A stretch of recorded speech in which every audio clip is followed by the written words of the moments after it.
고등 3부 최인후입니다. 욥기 33장입니다.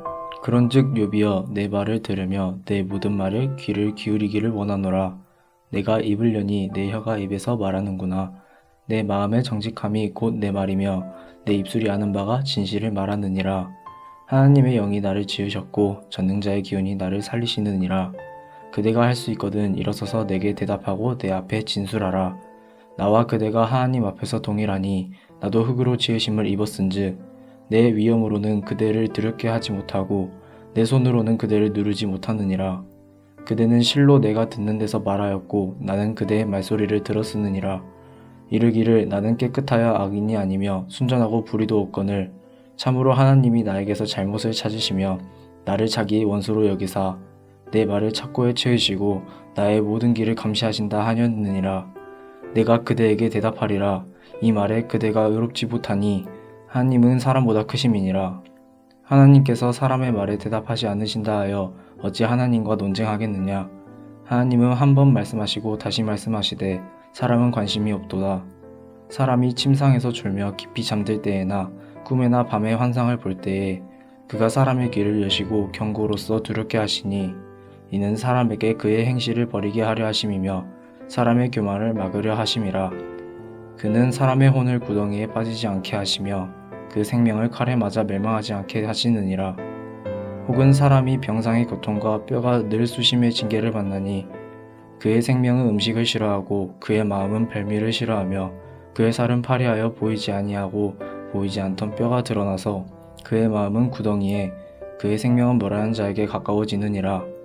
만일 일천천사 가운데 하나가 그 사람의 중보자로 함께 있어서 그의 정당함을 볼진대 하나님이 그 사람을 불쌍히 여기사 그를 건져서 구덩이에 내려가지 않게 하라. 내가 대속물을 얻었다 하시리라. 그런즉 그의 살이 청년보다 부드러워지며 젊음을 회복하리라. 그는 하나님께 기도함으로 하나님이 은혜를 베푸사 그로 말미암아 기뻐하시며 하나님의 얼굴을 보게 하시고 사람에게 그의 공의를 회복시키시느니라. 그가 사람 앞에서 노래하여 이르기를 내가 범죄하여 옳은 것을 그르쳤으나 내게 무익하였구나. 하나님이 영혼을 건지사 구덩이에 내려가지 않게 하셨으니 내 생명이 빛을 보겠구나 하리라. 실로 하나님이 사람에게 이 모든 일을 제삼 행하심은 그들의 영혼을 구덩이에서 이끌어 생명의 빛을 그들에게 비추려 하심이라. 욥이여 내 말을 귀담아 들으라. 잠잠하라. 내가 말하리라. 만일 한 말이 있거든 대답하라. 내가 기쁜 마음으로 그대를 의롭다 하리니 그대는 말하라. 만일 없으면 내 말을 들으라. 잠잠하라. 내가 지혜로 그대를 가르치리라. 하늘에 계신 우리 아버지여, 이름이 거룩히 여김을 받으시오며 나라가 임하옵시며 뜻이 하늘에서 이룬 것 같이 땅에서도 이루어지이다. 오늘날 우리에게 일용할 양식을 주옵시고 우리가 우리에게 죄 지은 자를 사하여 준 것 같이 우리 죄를 사하여 주옵시고 우리를 시험에 들게 하지 마옵시고 다만 악에서 구하옵소서. 대개 나라와 권세와 영광이 아버지께 영원히 있사옵나이다. 아멘.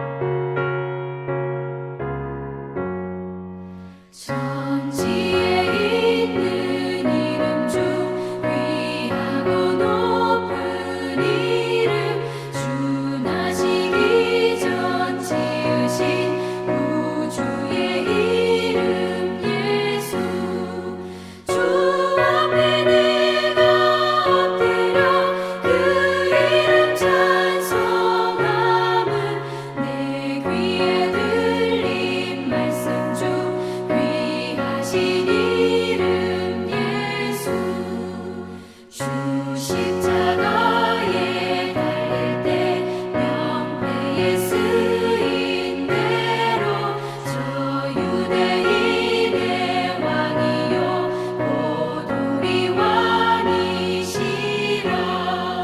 주 앞에 내가 엎드려 그 이름 찬송함은 내 귀에 들린 말씀 중 귀하신 이름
함께 나눌 하나님의 말씀은 사무엘하 23장 1절에서 17절까지의 말씀입니다. 3절에서 6절까지의 말씀을 제가 읽도록 하겠습니다. 이스라엘의 하나님이 말씀하시며 이스라엘의 반석이 내게 이르시기를 사람을 공의로 다스리는 자 하나님을 경외함으로 다스리는 자여 그는 돋는 해의 아침빛 같고 구름 없는 아침 같고 비 내린 후에 광선으로 땅에서 우미 돋는 새풀 같으니라 하시도다. 내 집이 하나님 앞에 이같지 아니하냐.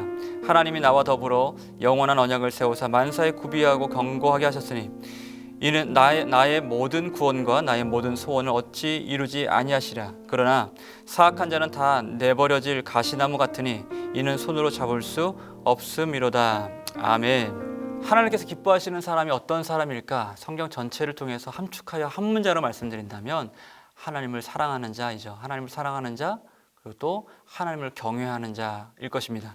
하나님을 경외하는 것, 하나님은 성경을 통해서 하나님을 경외할 것을 우리 가운데 가르치고 계십니다. 신명기 6장 24절 말씀 보면 여호와께서 우리에게 이 모든 규례를 지키라 명령하셨으니 라고 말씀하면서 이는 우리가 우리 하나님 여호와를 경외하여 항상 복을 누리게 하기 위하심이며 라고 말씀하고 있습니다. 하나님을 경외함으로 항상 복을 누리는 삶, 이것이 하나님께서 우리 가운데 원하시는 삶인 것이죠. 아무쪼록 여러분 삶 가운데 하나님을 경외하는 믿음 그리고 그에 따른 진정한 복과 형통한 삶을 누리는 아름다운 하나님의 축복의 삶이 여러분 삶 가운데 충만하시길 주님의 이름으로 축복합니다. 자, 오늘 말씀은 두 부분으로 좀 나눌 수 있겠는데 1절부터 7절까지 말씀은 다윗의 노래를 소개하고 있고 다윗의 마지막 노래입니다. 그리고 8절부터 마지막 절까지 말씀은 다윗과 함께했던 용사들의 에피소드들을 소개하고 있습니다. 먼저 1절에서 7절까지 그의 노래를 보면은요, 자신 이후에 세워질 왕들이 이런 왕들이었으면 좋겠다라는 소망을 담은 내용들을 노래하고 있습니다. 그가 소망하는 왕의 첫 번째 조건은 이것인데요. 공의로 다스리는 왕이어야 한다. 공의로 다스리는 사람이어야 한다는 것입니다. 공의는 그 기준이 선하고 옳은 것이어야 되는 거죠. 공의는 그것입니다. 선하고 옳은 것을 통해서 공의를 세우는 것입니다. 그러니까 공의가 무너지면 선하지 못하고 옳지 못한 것들이 세상 가운데 계속해서 확산되겠죠. 그러니까 공의가 무너지면 죄를 분간하기가 힘들어지고 또 공의가 무너지면 평화도 깨지게 됩니다. 여러분들 뭐로 가도 서울로만 간다는 표현이 있지만 이건 잘못된 표현입니다. 과정과 결과가 항상 옳은 것, 이것이 바로 공의의 모습인 것이죠. 공의가 무너지면 사람 간의 정의도 무너질 수밖에 없게 됩니다. 그렇기 때문에 성경을 볼 때 공의를 세운 나라가 가장 강하고 평화로운 나라였다는 것을 우리는 성경을 통해서 볼 수가 있습니다. 여러분, 공의는 무엇으로 세우는 것입니까? 바로 하나님의 말씀을 통해서 세우는 것이죠. 고로 공의로 다스린다는 것은 결국 하나님의 말씀을 사랑하고 그 말씀대로 행하는 사람, 그 말씀대로 나라를 다스리는 사람, 바로 이 사람이 곧 공의를 사랑하고 공의로 다스리는 사람인 것이죠. 그런 사람이 곧 복 있는 사람이라고 성경을 말씀합니다. 시편 1편 말씀에 뭐라고 말씀하나요?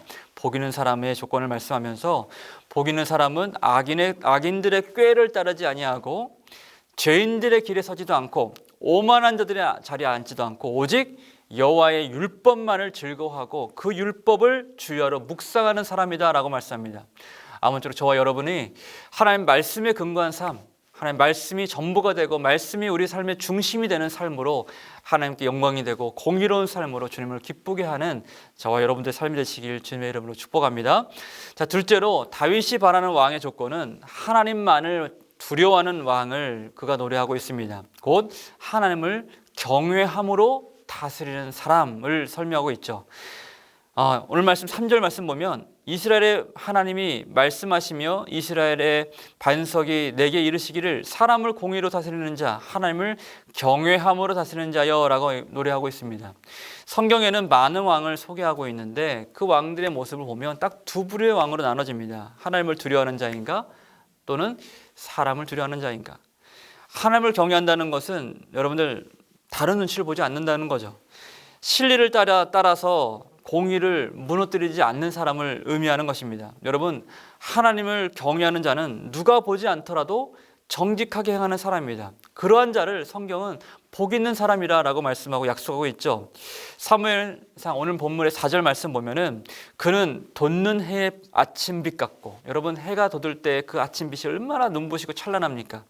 또 구름 없는 아침 같고, 구름 없는 그 쨍쨍한 정말 화창한 그 아침, 여러분들 상상해 보시면 알 겁니다. 그렇게 빛나는 아침 같고, 비 내린 후에 광선으로 땅에서 돋는 새 풀 같으니라. 비가 내리고 쫙 개고 나서 새 풀의 그 싱그러운 모습들을 여러분 상상해 보시면, 여러분 그와 같이 하나님을 경외함으로 다스리는 자를 통해서 그 나라의 그런 아름다움을 선사하겠다라고 약속하고 있는 겁니다. 한마디로 창조의 빛, 생명의 빛이 가득한 삶을 살게 하겠다라고 약속하고 있는 거죠. 여러분 그런 왕이 있다면 정말 나라 전체가 빛나게 될 것입니다. 빛으로 가득할 것입니다. 생명의 빛으로 가득할 것입니다. 하나님은 그런 사람에게 철을 따라 열매를 맺게 하신다고 말씀을 하고 있죠. 그러나 만일 그렇지 못한 왕과 리더들이 나라를 이끌게 되면 그 나라는 그야말로 어둠과 혼란과 고통만 가득하게 될 것입니다. 여러분 우리는 이 시대의 지도자들을 위해서 특별히 기도할 수 있어야 돼요. 특히 나라를 이끄는 이 위정자들, 리더들을 위해서 특별한 마음으로 기도할 수 있어야 합니다. 그들 마음 가운데 하나님을 두려워하는 마음이 없다면 정말 이 나라가 어떻게 되겠습니까? 여러분 하나님의 말씀이 그들 마음을 다스리고 하나님을 두려워하는 마음이 그들의 중심에 설 때 나라가 바로 서게 될 것입니다. 그런 사람들 통해서 나라의 곳곳에 생명의 은혜가 가득하게 될 것이라는 것이죠. 여러분 이런 리더들을 하나님께서 준비하시는 될 텐데 이를 위해서 우리가 기도할 수 있어야 돼요. 다윗 본인도 오래전부터 자신을 하나님께서 이와 같은 리더가 되게 하기 위해서 만사에 구비하고 견고하게 세우셨다고 말씀합니다. 우리가 기도를 통해서 그런 리더를 우리가 준비시켜야 된다는 것이죠. 우리의 교회를 통해서, 우리의 기도를 통해서 하나님의 나라를 위한 거룩한 그루터기와 같은 일꾼들이, 거룩한 사람들이 이 나라 가운데 많이 일어나게 되길 주님의 이름으로 축복하고 소망하고 함께 기도하게 됩니다. 여러분들 이걸 위해서 함께 기도해 주시길 바랍니다.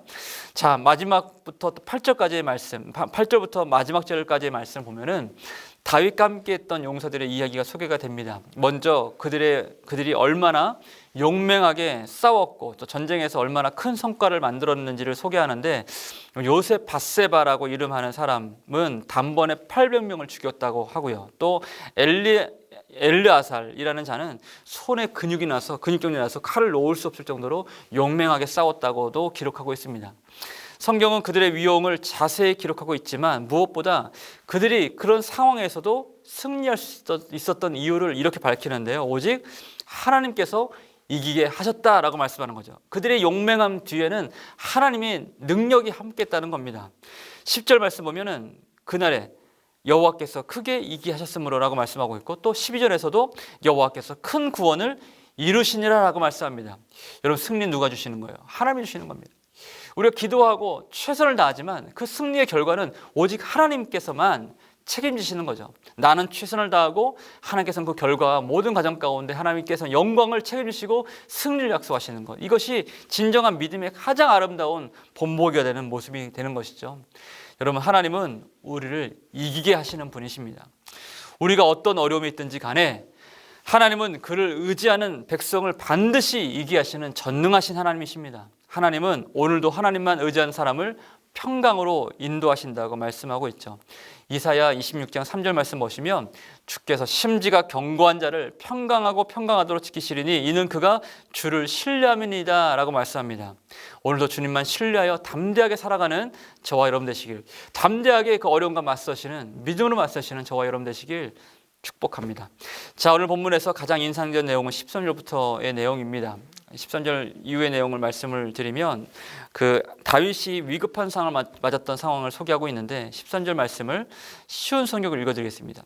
추수를 시작할 무렵에 다윗이 거느린 으뜸 가는 군인들 30명 중에서 세 용사가 다윗을 찾아왔습니다. 그때 다윗은 아둘람 동굴에 있었고 블레셋 군대는 르바임 골짜기에 진을 치고 있었습니다. 쉬운 성경을 읽어드렸는데 다윗과 블레셋과의 싸움이 쉽지 않았던 시절을 다루고 있습니다. 다윗과 소수의 인원이 아둘람에 있는 한 굴에 갇혔던 때를 소개하고 있죠. 블레셋의 한 무리가 르바임 골짜기에 진을 쳤고 이 때문에 다윗과 함께한 자들이 속절없이 굴에서 나올 수 없는 상황에 이제 있었던 겁니다. 그리고 14절 말씀을 보면은 블레셋은 다윗의 고향인 베들레헴에도 군대를 배치하였다고 말씀하죠. 그러니까 대충 상황만 봐도 다윗이 얼마나 위급한 상황에 있었던지를 볼게 하는 거죠. 그때 가장 큰 문제는 물이었습니다. 물. 오랫동안 갇혀 있다 보니까 이 식수의 문제가 너무나 큰 문제가 되었던 거예요. 굴에 갇혀 있던 시간이 길수록 그들은 정말 더 위험 가운데 처하게 될 것입니다. 근데 16절 말씀 보시면 우물을 찾아서 물을 구해야 되는데 이 우물마저도 베들레헴이 있었다고 기록합니다. 참고로 학자들은 다윗이 있는 곳에서 베들레헴까지의 그 거리를 대략 30km, 엄청난 거리죠. 30km의 거리였다고 얘기를 합니다. 그런데 그마저도 쉽지 않았던 것이 그 블레셋 군대가 중간에도 진을 치고 있고 또 베들레헴에도 진을 쳤다고 얘기를 하고 있죠. 그야말로 사방이 꽉꽉 막힌 상태에 아주 위급한 상황에서 다윗이 고통을 호소하고 있었던 겁니다. 어떻게 고통을 호소합니까? 베들레헴 성문 곁에 우물물을 누가 내게 마시게 할까라고 하면서 고통을 호소합니다. 그런데 그때 앞에서 언급된 세 용사가 그 문제를 돌파합니다. 16절 말씀 보면은 세 용사가 블레셋 사람의 진영을 돌파하고 지나가서 베들레헴 성문 곁 우물물을 길어가지고 다윗에게로 왔으나라고 얘기를 하죠. 여러분 대단합니다. 블레셋 진영을 돌파한 것도 모자라서 물을 길러 오는데 그들이 다녀간 길이 최소 40km입니다. 왕복을 하면 더 멀었겠죠. 그냥 그야말로 목숨 걸고 다윗을 위해서 이 일을 해낸 겁니다. 다른 거 보지 않고 다윗 하나 살리겠다고 이 일을 해낸 겁니다. 여러분 우리가 주목해 볼 부분은 다윗의 모습이에요. 이 물을 받아왔는데 이 다윗이 이 물을 마실 수가 없었어요. 왜 그랬을까요? 다윗은 그 물이 단순한 물이 아니라 그들의 피와 같은 물이라고 생각했던 거죠. 그냥 그야말로 그들의 피라고 여겼던 겁니다. 아무리 위급한 상황일지라도 누군가의 생명이 담긴 이 귀중한 물을 자기에게 허비하기가 어렵다라고 생각한 겁니다. 그런 마음에 그런 귀한 헌신에 어울린 사람은 내가 아니라 오직 하나님뿐이라고 생각하고 이것을 하나님께 드리는 마음으로 그 물을 그냥 그렇게 어렵게 구워온 물을 그냥 하나님께 따라 부어내 버립니다. 여러분 아무리 그래도 어떻게 그렇게 귀한 물을 또 나에게 정말로 필요한 그 생명 같은 그 물을 그냥 허비해서 버릴 수 있었을까요? 이 모습이 마치 신약 성경에 보면은 순전한 나등 한 건의 옥합을 깨뜨려서 예수님께 다 부어서 허비해 버린 한 여인의 모습과 많이 닮아 있죠. 여기서 다윗의 위대함이 드러난 것입니다. 다윗은 과거 사울 때문에 굴에 숨어 있을 때에도 이와 같은 상황에 놓인 적이 있었습니다. 그때 이렇게 고백합니다. 내가 지존하신 하나님께 부르짖으며 곧 나를 위하여 모든 것을 이루시는 하나님께로다 라고 얘기합니다. 그때에도 사방팔방에 막힌 상황에서도 하나님께 부르짖습니다. 그리고 나를 위하여 하나님께서는 모든 것을 이루시는 분입니다 라고 신실한 고백을 드리죠. 이런 말씀 마무리합니다. 사랑하는 성도 여러분, 하나님은 이와 같이 하나님을 경외하고 오늘도 주님을 사랑함으로 주님만 높이는 삶을 높여주시는 분이십니다. 시편 91편 14절 말씀 보면 하나님이 이르시되 그가 나를 사랑한즉 내가 그를 건지리라 그가 내 이름을 안즉 내가 그를 높이리라 라고 말씀합니다. 여러분 하나님께서는 신실하게 하나님만 높이고 하나님만 경외하고 하나님이 나의 모든 것 되심을 기억하고 주님만 사랑하기로 결단하는 한 사람의 인생을 반드시 책임지시고 건지시고 높여주신다고 주님께서 약속하십니다. 이것이 진정한 하나님께서 기뻐하시는 믿음의 모습이 되는 거죠. 오늘도 아무쪼록 오늘 우리에게 승리를 허락하시는 하나님만 의지하시고 주만 경외하는 성도가 되시길 바랍니다. 이 나라의 리더들이 특별히 이 나라의 리더들이 하나님만 경외하고 이 나라의 이 허탄한 시대 가운데 공의를 세워가는 리더들로 세워지기를 또 많은 그런 리더들이 준비되기를 함께 기도해 주시길 바랍니다. 아무쪼록 교회와 우리 나라가 또 우리 가정과 내가 하나님만을 경외함으로 하나님께 온전히 드려져서 이 땅과 이 나라와 민족이 우리 가정이 나의 삶이 하나님께 아름다운 예물로 드려지고 이 마지막 때에 정말로 하나님께서 쓰시는 아름다운 제사장 국가로 다시 한번 쓰임받게 되기를 주님의 이름으로 간절히 기도하고 소망합니다. 같이 기도하겠습니다. 하나님, 우리가 하나님만을 경외하길 원하오는데 우리 믿음이 연약하여서 다른 많은 것들 의지하고 살 때가 많았습니다. 주여 우리 죄를 용서해 주시고 오늘도 하나님만 경외하고 하나님만 신뢰하고 주님만 의지하고 주님만 사랑하는, 하나님을 나의 모든 것으로 여기고 믿음으로 살아가는 복된 삶이 되길 축복합니다. 하나님 그렇게 살길 소망합니다. 하나님 우리 삶을 붙들어 주시고 온전한 믿음 허락하여 주옵소서. 오늘도 승리케 하여 주옵소서. 감사드리며 예수님의 이름으로 기도드립니다. 아멘.